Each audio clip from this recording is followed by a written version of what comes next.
Welcome to children our channel study with lockdown. हम देख रहे हैं विशेषण और उसके भेद। आज हम पढ़ेंगे विशेषण के दूसरा भेद से शुरू करेंगे। विशेषण का पहला भेद और विशेषण किसे कहते हैं इसका लिंक मैं आपको डिस्क्रिप्शन बॉक्स में दे दूँगी और आप जाकर वहाँ वीडियो देख लेंगे। आते हैं विशेषण भाग 2, शुरू करते हैं। चलिए बच्चों, विशेषण और उसके भाग 2। लेकिन शुरू करने से पहले प्लीज़ मेरे चैनल को अगर आप नए हैं तो लाइक शेयर और सब्सक्राइब करिएगा, और अगर आप मेरे चैनल को सब्सक्राइब कर चुके हैं तो प्लीज़ अपना फीडबैक ज़रूर दीजिएगा, जिससे मुझे पता चले कि मैंने जो आपको वीडियो बताया है आपको कितना समझ में आया है। कुछ कमी रह गया है तो कुछ आपको सजेशन देना है तो आप मुझे दे सकते हैं। चलिए स्टार्ट करते हैं अपना विशेषण भाग 2। प्यारे बच्चों, पिछले वीडियो में आपने उन्हें विशेषण और विशेषण के भेद के बारे में जाना था, और एक विशेषण गुणवाचक विशेषण इसका अध्ययन किया था। अब हम देखेंगे विशेषण नंबर 2, संख्यावाचक विशेषण। संख्यावाचक विशेषण को इंग्लिश में क्या बोलते हैं? ये विशेषण है, इसको इंग्लिश में बोलते हैं adjective of number. Adjective of number इसको बोलते हैं। पहले इसकी परिभाषा देखते हैं। जिस विशेषण शब्द से संज्ञा या सर्वनाम की संख्या का बोध होता है उसे संख्यावाचक विशेषण कहते हैं। किसका बोध होता है पहले देखेंगे। किस चीज़ का बोध होता है? मतलब संख्या का, उसकी काउंटिंग का बोध होता है कि 1 है कि 2 है कि 3 है 4 है, तो उसकी संख्या क्या है, उसका बोध होता है संख्यावाचक विशेषण से। अब देखिए यहाँ कुछ उदाहरण दिया है, ध्यान से देखेंगे। यहाँ पे मोर नाच रहे हैं, सब मोर नाच रहे हैं सब। तो यहाँ पे बच्चे हैं, कुछ बच्चे हैं, वो देखकर बोल रहे हैं कि देखो, क्या देखो, देखो 2 मोर नाच रहे हैं, देखो 2 मोर नाच रहे हैं। और कुछ बच्चे देखकर उन्हें क्या कर रहे हैं? तालियां बजा रहे हैं। तो यहाँ पे जो 2 दिया है ये मोर की संख्या का बोध कर रहा है। और यहाँ जो है बच्चे कितने हैं? कुछ बच्चे हैं। बच्चे कितने हैं?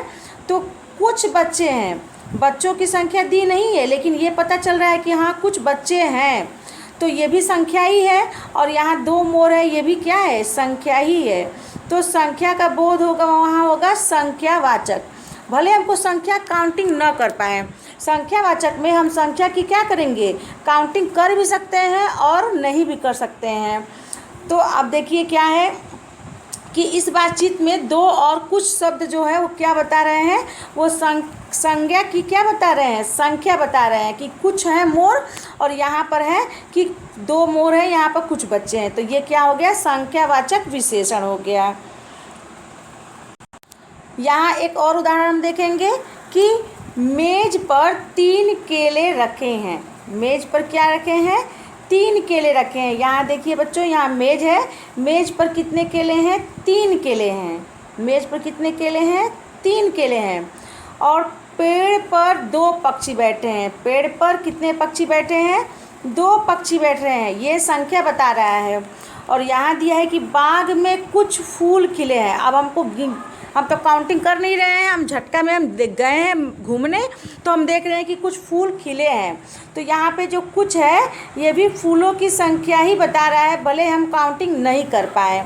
बोलेंगे ना कि वहाँ पे कुछ लोग खड़े हैं, अगर कहीं भीड़ लगती है तो बोलते हैं ना कुछ लोग खड़े हैं। लोग तो हैं, लोग की संख्या भी है, लेकिन काउंटिंग हम नहीं कर पा रहे हैं तो बोलते हैं कि कुछ लोग खड़े हैं। तो यहाँ पे ये जो है ये संख्यावाचक विशेषण में आता है। अगर कहीं यहाँ 3, 2 या कुछ लिखा हो तो आप जान जाएंगे कि उस सेंटेंस में कौन सा विशेषण है।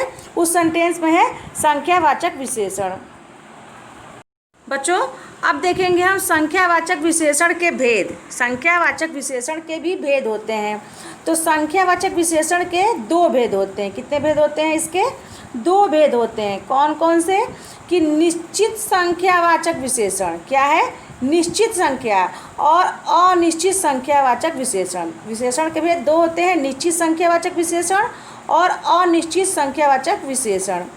तो पहले हम देखेंगे कि निश्चितवाचक संख्या विशेषण किसे कहते हैं। निश्चित संख्यावाचक विशेषण। तो निश्चित संख्यावाचक विशेषण में संज्ञा या सर्वनाम की क्या होगी? संज्ञा सर्वनाम की निश्चित संख्या की जानकारी होगी। निश्चित संख्या की क्या होगी? जानकारी मिलती है। जैसे मान लीजिए बोला जाए पिताजी ने 1 दर्जन केले खरीदे। संख्या पता है कि कितनी है? केले कितने हैं? 1 दर्जन। बच्चों बताओ तो 1 दर्जन केले में कितने केले होते हैं? 1 दर्जन केले में कितने केले होते हैं? ज़रा बताइए तो। बिल्कुल सही। कितने केले होते हैं? 12 केले होते हैं 1 दर्जन केले में। तो अब क्या हुआ? मेरे पास कितनी पेंसिल है? तो 5 पेंसिल है। संख्या बता रहा है। और अनिश्चित संख्यावाचक में क्या होगा कि इसमें जो है संज्ञा या सर्वनाम की निश्चित संख्या की जानकारी नहीं मिलती है। जैसे मैदान में कुछ बच्चे खेल रहे हैं, सड़क पर कई गाड़ियां चल रही हैं, तो ये जो हो गया, ये हो गया अनिश्चित संख्यावाचक। और यहाँ पे केले जो दिया है ये और पेंसिल, ये हो गया निश्चित संख्यावाचक। बच्चों जरा 1-2 आप भी तो उदाहरण बताइए संख्यावाचक विशेषण का, निश्चितवाचक का और अनिश्चितवाचक का। ज़रा मुझे बताइएगा तो। चलिए आगे देखते हैं। बच्चों अब देखिए संख्यावाचक विशेषण के बाद नंबर 3 विशेषण क्या है? नंबर तीसरा क्या है? विशेषण का तीसरा जो है भेद क्या है? परिमाणवाचक विशेषण। क्या नाम है इसका? इसका नाम है परिमाणवाचक विशेषण, यानी कि एडजेक्टिव ऑफ क्वालिटी। क्या है? Adjective of quality. क्वालिटी कितनी है? क्या क्वालिटी नहीं, sorry, quantity. Adjective of quantity. Quantity क्या है कि जिन विशेषण शब्दों से संज्ञा या सर्वनाम की नंबर तीसरा विशेषण, विशेषण के तीसरा जो भेद है वो होता है परिमाणवाचक, यानी कि adjective of quantity. Adjective of quantity, इसके किसकी परिभाषा क्या होती है? जिन विशेषण शब्दों से संज्ञा या सर्वनाम की मात्रा, वजन, माप आदि की जानकारी मिले उसे परिमाणवाचक विशेषण कहते हैं। कि हमें किसी संज्ञा या सर्वनाम के बारे में पता चले, उसके वजन के बारे में पता चले, उसके माप के बारे में पता चले या उसकी मात्रा के बारे में पता चले, इसको कहते हैं एडजेक्टिव ऑफ क्वांटिटी, परिमाणवाचक विशेषण। तो ऐसे यहाँ पर 2 बच्चे बातें कर रहे हैं। क्या बातें कर रहे हैं? कि तुम्हारी बोतल में कितना पानी है? बच्चा बोल रहा है कि मेरी बोतल में 1 लीटर क्या है? पानी है। पानी कितना है? 1 लीटर पानी है। यहाँ पर दुकानदार बच्ची से पूछ रहा है कि तुम्हें क्या चाहिए, ये पूछ रहा है। तो बच्ची बोल रही है कि मुझे 2 किलो चीनी चाहिए। मुझे क्या चाहिए? मुझे 2 किलो चीनी चाहिए। अब देखिए तो यहाँ पे दोनों में, ये बच्चा और ये बच्ची दोनों जो बोलते हैं तो दोनों क्या करते हैं? दोनों मात्रा बता रहे हैं। दोनों बच्चे मात्रा बता रहे हैं, पानी की मात्रा बता रहा है और ये चीनी की मात्रा बता रही हैं। तो पानी और चीनी क्या हो गया? ये परिमाणवाचक विशेषण आ गया। तो उपयुक्त बातचीत में 1 लीटर और 2 किलो जो है वो क्या है? वो आ गया माप तौल के बारे में बता रहे हैं। तो ये हो गए परिमाणवाचक विशेषण। कि सार्वनामिक या संकेतवाचक विशेषण। विशेषण का चौथा भाग है, क्या है? सार्वनामिक या संकेतवाचक। कहीं कहीं बुक में दिया जाता है, कहीं कहीं किताब में दी रहती है सार्वनामिक और कहीं कहीं संकेतवाचक। तो जरा भी कंफ्यूज ना होंगे, जरा भी आप भ्रमित नहीं होंगे। दोनों का नाम एक ही होता है। दोनों जो होते हैं एक ही का नाम 2 होता है। जैसे आपके घर का नाम अलग होता है, स्कूल का नाम अलग होता है, वैसे ही इसका भी घर का नाम है, एक स्कूल का नाम है। ठीक है। अब आते हैं, हम इसकी परिभाषा देखते हैं कि जो सर्वनाम शब्द संज्ञा शब्द से पहले आकर उसकी विशेषता बताते हैं उसे कहते हैं सार्वनामिक या संकेतवाचक विशेषण। यानी कि कोई सर्वनाम शब्द है। सर्वनाम शब्द किसे कहते हैं? जो संज्ञा के स्थान पर प्रयोग किया जाता है। जैसे कि वह, मैं, ये सब सर्वनाम है। आपको बताया गया है, पिछले कक्षा में पढ़ाया गया है। तुम, यह, ये सारे सर्वनाम में आते हैं। तो जो सर्वनाम शब्द संज्ञा शब्द से पहले आकर संज्ञा शब्द से पहले आ जाते हैं और उसकी विशेषता बताते हैं, तो वो सार्वनामिक या संकेतवाचक, वो संकेत कर रहा है कि यह जो है वह घर मेरा है, मैं ही तुम्हारा दोस्त हूँ, तुम मेरे घर आओ, तुम ही मेरे मित्र हो, और यह जो है यह पुस्तक मेरी है। ये सारे जो होते हैं ये सारे आपको बता रहे हैं, संकेत दे रहे हैं, और यह सार्वनामिक होते हैं, यानी कि सर्वनाम का इसमें प्रयोग किया जाता है। ये आपको पॉइंट याद रखना है कि जितने सर्वनाम होते हैं, यह, मैं, तुम, हम, ये, वो, सारे इसमें आते हैं। अब यहाँ उदाहरण देखेंगे कि बच्ची बोल रही है कि वह आदमी पापा को बुला रहा है। वह आदमी, यह आदमी जो है वह जो है वो सर्वनाम है, लेकिन यह किसके पहले आया है? संज्ञा के पहले। आदमी संज्ञा है, आदमी के पहले ये जो है ये आते हैं, संज्ञा के पहले आते हैं। वह जो है वो किसके पहले आया है? ये आदमी के पहले आया है, आदमी संज्ञा है। तो वह आदमी पापा को बुला रहा है।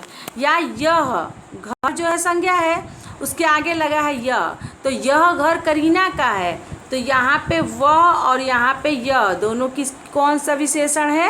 तो यह और वह सर्वनाम शब्द हैं, और सर्वनाम शब्द संज्ञा के पहले आए हैं। तो ऐसे शब्द क्या कहलाते हैं? सार्वनामिक विशेषण या संकेतवाचक विशेषण भी इनको कह सकते हैं। बच्चों, यहाँ सार्वनामिक विशेषण का एक और भेद हम उदाहरण देखते हैं कि यही पुस्तक मेरी है। ये बच्चा बोलता है कि यही पुस्तक मेरी है, और यहाँ पे बोलते हैं कि वही फूल लाओ। यही पुस्तक मेरी है और वही फूल लाओ। तो यहाँ पे पुस्तक जो है वो संज्ञा है और फूल भी संज्ञा है। तो फूल के पहले और पुस्तक के पहले लगकर ये क्या करते हैं? संज्ञा के पहले लगते हैं। तो ये कहेंगे विशेषण, सार्वनामिक विशेषण। जैसे यही पुस्तक मेरी है। अब देखिए यहाँ पर एक और महत्वपूर्ण बिंदु देखेंगे कि जब एक शब्द में स और स दोनों एक साथ आए, क्या आए? स और स एक साथ आए, तो स पहले और स बाद में लिखते हैं। देखिए एक ही शब्द में दोनों एक साथ आ रहे हैं। जैसे मान लीजिए कि अगर कोई शब्द हम लिखते हैं कोई भी, तो उसमें दोनों स का प्रयोग किया रहता है, दोनों स होते हैं। ये भी स रहे और यह भी स रहे। तो बच्चों आप भ्रमित हो जाते हो, कंफ्यूज हो जाते हो कि पहले कौन सा स लिखें। जैसे कि हम लिख देंगे कि शेष, क्या लिखेंगे? शेष, शेष लिख दिए। तो शेष में पहले कभी भी अगर दोनों स साथ हो तो पहले ये स से शरीफा वाला स आएगा और स से षटकोण वाला स बाद में आएगा, क्योंकि हम पढ़ते हैं ना क ख ग स थ ज्ञ, तो हमेशा स के बाद यही स आता है। तो ऐसे ही आप जान जाओगे कि पहले ये स आता है, क ख ग पढ़ते हैं तो बाद में यह स आता है। तो वैसे ही कभी भी अगर दोनों स लिखेंगे तो पहले यही स आएगा। तो विशेषण कैसे लिखेंगे? विशेषण लिखेंगे तो विशेषण में इसको ऐसे लिखेंगे हम। तो ये सही है बच्चों? जरा बताओ तो, ये विशेषण सही मैंने लिखा है? नहीं, ये विशेषण गलत है। विशेषण सही कैसे लिखेंगे? पहले हम स से शरीफा वाला स लिखेंगे, तब जाके हम यह स लिखेंगे। तो ये हो गया विशेषण, ये सही है। अब मेरे प्यारे बच्चों, एक विशेष आपको मैं एक पॉइंट बता रही हूँ। क्या पॉइंट है? वो विशेष पॉइंट क्या है कि संख्यावाचक विशेषण और परिमाणवाचक विशेषण में अंतर क्या है। बिल्कुल सोचना है कि संख्यावाचक में भी तो संख्या बताई जा रही है और परिमाणवाचक में भी तो संख्या बताई जा रही है, तो दोनों में अंतर क्या है? हम कंफ्यूज हो जाएंगे। तो अंतर क्या है कि संख्यावाचक विशेषण को गिना जा सकता है, संख्यावाचक विशेषण को क्या किया जाता है? गिना जा सकता है, जबकि परिमाणवाचक विशेषण को गिना नहीं जा सकता है। तो जैसे मान लो हम बोल देंगे 1 दर्जन केले, तो ये संख्यावाचक है। हमको पता है कि 1 दर्जन केले में 12 केले होते हैं, पता है हमको, हम इसको गिन सकते हैं। लेकिन अगर बोला जाएगा 1 किलो चावल, तो चावल के कितने दाने होंगे? चावल के दाने आप बता सकते हो गिन के? कितने चावल के दाने होंगे 1 किलो चावल में? नहीं, इसमें आप बता नहीं सकते हो। तो ये परिमाणवाचक विशेषण है और ये काउंटिंग हो जा रहा है, तो ये हो गया संख्यावाचक विशेषण। अब आते हैं दूसरा पॉइंट क्या है कि सार्वनाम और सार्वनामिक विशेषण में क्या अंतर है। सर्वनाम और सार्वनामिक विशेषण में क्या अंतर है। दोनों है, सर्वनाम वो भी है, सर्वनाम के भी है। वह, यह, ये सब सर्वनाम है। मैं, मतलब पढ़े हैं। तो अभी अभी तो हम पढ़े हैं कि सार्वनामिक विशेषण में भी यही आता है, तो सर्वनामिक विशेषण में भी यही आएगा और सर्वनाम में भी यही आएगा। तो हम लोग अंतर कैसे जानेंगे, बड़ा कन्फ्यूजन है, परेशान हो जा रहे हैं हम लोग ग्रामर से, हिंदी व्याकरण से। नहीं बच्चों, परेशान नहीं होना है। मैं आपको ट्रिक बताती हूँ कैसे आप दोनों को पहचानोगे। कैसे पहचानोगे कि सर्वनाम संज्ञा के स्थान पर आते हैं। सर्वनाम का प्रयोग जब भी होगा तो उस सेंटेंस में संज्ञा नहीं होगा, संज्ञा गायब रहेगी। क्यों? क्योंकि संज्ञा के स्थान पर ही तो सर्वनाम आ रहा है। जैसे कि मैं क्या करता हूँ, मैं जो है संज्ञा के स्थान पर आया है। मैं खाता हूँ, मैं खाता हूँ, यहाँ पर संज्ञा कहाँ है, मैं खाता हूँ। और वैसे ही अगर कोई संज्ञा के स्थान पर आता है और अगर संज्ञा के स्थान के आगे अगर आ जाता है सर्वनाम तो वो होता है सार्वनामिक विशेषण। अब यहाँ देखिए जैसे दिया है कि वह अभी अभी घर आया है, तो वह के बाद सर्वनाम है। देखो तो बच्चों, वह के बाद आपको कोई सर्वनाम दिखाई दे रहा है? यहाँ वह के बाद कोई सर्वनाम है नहीं, वहाँ वह के बाद सर्वनाम नहीं है। जबकि यहाँ वह लड़का है, सर्वनाम आ गया। तो यहाँ पे जब सर्वनाम आ जाता है, सर्वनाम संज्ञा के स्थान पे आता है तो सर्वनाम होता है। लेकिन जब विशेषण, सर्वनामिक विशेषण वही होता है जो संज्ञा के पहले आ जाता है। लड़का जो है संज्ञा है, लड़का क्या है, लड़का संज्ञा है। लड़का क्या है, संज्ञा। और संज्ञा के पहले आया है वह। लड़का संज्ञा है और संज्ञा के पहले क्या आया है, वह। तो ये हो गया सार्वनामिक विशेषण। और वह यहाँ दिया है, वह अभी अभी आया, तो वह जो है वो हो गया, ये हो गया सर्वनाम।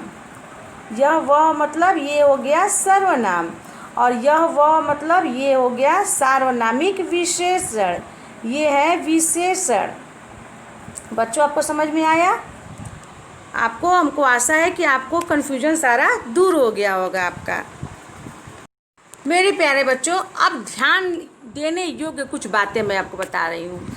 आपको क्या करनी है, इस बातें को ध्यान देना है। क्या देना है कि आकारांत यानी कि आ की ध्वनि से समाप्त होने वाले शब्द, तो आकारांत विशेषण शब्दों के लिंग और वचन विशेष के लिंग और वचन के अनुसार बदलते हैं। विशेष से मतलब जिसकी विशेषता बताई जा रही है उसके लिंग और वचन के अनुसार बदलते हैं। कौन से शब्द होते हैं जो आकारांत होते हैं? जैसे अच्छा, छोटा। अच्छा लड़का जो है वो आकारांत आ रहा है, लास्ट में आ रहा है, आपने संस्कृत में अध्ययन किया है। और छोटा लड़का इसमें भी आ रहा है। तो अगर इसका हम क्या करते हैं, इसका हम बड़े बहुवचन बनाते हैं तो ये हो जाता है अच्छे लड़के और छोटे लड़के हो जाता है। तो यहाँ अच्छा का, यहाँ लड़का जो है, लड़का का लड़के हुआ, तो अच्छा का क्या हो गया, अच्छे हो गए। और यहाँ पर छोटा लड़का, यहाँ भी लड़के चेंज हुआ तो छोटा का क्या हो गया, छोटे। तो ऐसे अच्छी लड़की, अब हो गया कि अच्छा लड़का तो अच्छी लड़की और छोटा लड़का तो छोटी लड़की। यहाँ पे लिंग बदल रहे हैं तो लिंग के अनुसार क्या हो रहा है, वचन और लिंग दोनों बदल रहा है। यहाँ अच्छा और छोटा दोनों के अनुसार बदल रहे हैं। शेष विशेषण शब्दों के लिंग और वचन विशेष के लिंग और वचन के अनुसार नहीं बदलते। केवल आ को छोड़कर बाकी जो होते हैं वो लिंग और वचन को छोड़कर नहीं बदलते। अगर वो चेंज होता है तो वो चेंज नहीं होते हैं, उनका नाम वैसे ही रहता है। कैसे? जैसे अभी बता रहे हैं, देखो दिया है सुंदर लड़का, सुंदर लड़के और सुंदर लड़की। यहाँ पर लड़का है, ये लड़के हैं और ये लड़की है। चेंज हुआ सुंदर, सुंदर सुंदर तीनों में दिया है। और यहाँ है लड़का, लड़के, लड़की। तो यहाँ पर अच्छा, अच्छे, अच्छी चेंज हो गया। तो केवल आकारांत जो होता है उसमें जो होता है वो चेंज हो जाता है विशेषण। अब देखिए यहाँ पर कि परिश्रमी लड़का, परिश्रमी लड़के, परिश्रमी लड़का, परिश्रमी लड़के और परिश्रमी लड़की, यहाँ पे ये चेंज नहीं हो रहा, ये बदल नहीं रहा है, तो ये विशेषण विशेष्य के अनुसार नहीं बदलते हैं। ये एक महत्वपूर्ण बिंदु है। मेरे प्यारे बच्चों, ज़रा इस चित्र को देख कर बताइए तो कौन सा विशेषण है, इसमें कौन सा विशेषण है कि वह लड़का बहुत तेज भागता है। इसमें इस संख्या में, इस वाक्य में कौन सा विशेषण है, वह लड़का बहुत तेज भागता है। इस मोबाइल का मालिक कौन है, बच्चा पूछता है कि इस मोबाइल का मालिक कौन है, और वह लड़का तेज भागता है। वह आदमी यहाँ काम करता है, और इसमें जो वह है, इस है और वह, इसमें जो है ये कौन सा ये विशेषण है, बिल्कुल सही, यह है सार्वनामिक विशेषण, क्योंकि सर्वनाम का प्रयोग किया गया है, तो ये है सार्वनामिक विशेषण। अब यहाँ हम फॉर्मेशन ऑफ एडजेक्टिव, विशेषण की रचना संबंधित कुछ बातों का ध्यान रख देंगे। क्या बातें हैं कि संज्ञा, सर्वनाम और क्रिया शब्दों में कुछ शब्दांश जोड़कर विशेषण बनाए जाते हैं। तो अगर संज्ञा में कुछ जोड़ दिया जाता है तो विशेषण बन जाता है, जैसे दया का दयालु, भूख का भूखा, देश का देशी, सुख का सुखी, नमक का नमकीन, रंग का रंगीन, चमक का चमकीला। तो इतने सारे शब्द हैं। और सर्वनाम से विशेषण कैसे बनाया जाता है, सर्वनाम है जो का विशेषण जैसा, मैं का विशेषण मेरा, कौन का विशेषण कैसा, यह का विशेषण ऐसा, ये सारे विशेषण बनाए गए हैं।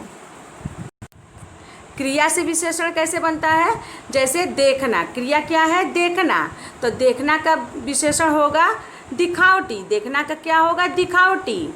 लड़ना का क्या होगा, लड़ाकू, देखना का दिखावटी, लड़ना का लड़ाकू। और बनना का बनावटी, खेल का खिलाड़ी। ये सारे विशेषण बनाए गए हैं, किससे बनाए गए हैं, ये सारे बनाए गए हैं क्रिया से। तो बच्चों, इसी के साथ हमारा जो ये विशेषण है, ये चैप्टर समाप्त होता है। तब तक के लिए धन्यवाद।